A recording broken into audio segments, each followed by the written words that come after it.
উপস্থিত ৰাইজৰ আমাৰ যি অসমত বসবাস কৰা তিৱাসকলৰ যি অমীমাংসিত মৌলিক সমস্যা, ষষ্ঠ অনুসূচিত তিৱা স্বায়ত্তশাসন, ট্ৰাইবেল বেল্ট এণ্ড ব্লকৰ পৰা অবৈধ বেদখলকাৰী উচ্ছেদ, জাগিৰোড ছেমিকণ্ডাক্টৰ প্ৰকল্পত স্থানীয় নিযুক্তি প্ৰদান আৰু মেঘালয়ত বসবাস কৰা তিৱাসকলৰ জনজাতি মৰ্যাদা প্ৰদান আৰু কাৰ্বি আংলঙৰ যিসকল তিৱা আছে তেখেতসকলৰ কাৰণে ৰিজনেল কাউন্সিল প্ৰদান আৰু ইতিমধ্যে হৈ যোৱা বিধানসভাত আমাৰ কেবিনেটে যি 6 জনগোষ্ঠীৰ জনজাতিকৰণৰ কাৰণে উপস্থাপন কৰিলে বিল, গতিকে এইটো আমি বিৰোধিতা কৰিছোঁ। 6 জনগোষ্ঠীৰ জনজাতিকৰণে আমাৰ যি সংবিধান প্ৰদত্ত যিবিলাক আমাৰ যি জনজাতি এইসকলৰ অধিকাৰ মৰ্যাদা আৰু স্বাভিমানত আঘাত কৰিছে।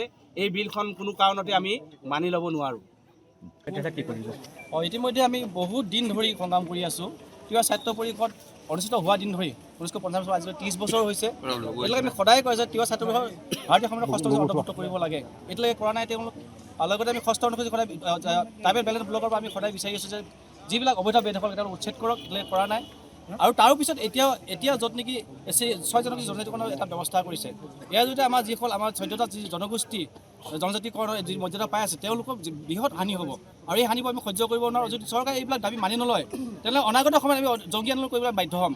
এতিয়ালৈ আমি শান্তিপূৰ্ণভাৱে আন্দোলন কৰিছোঁ, আজিও শান্তিপূৰ্ণভাৱে আন্দোলন কৰিছোঁ, কিন্তু যদি মানি নলয় তেনেহ'লে আমি জংগী আন্দোলন কৰিবলৈ বাধ্য হ'ম। ঠিক আছে।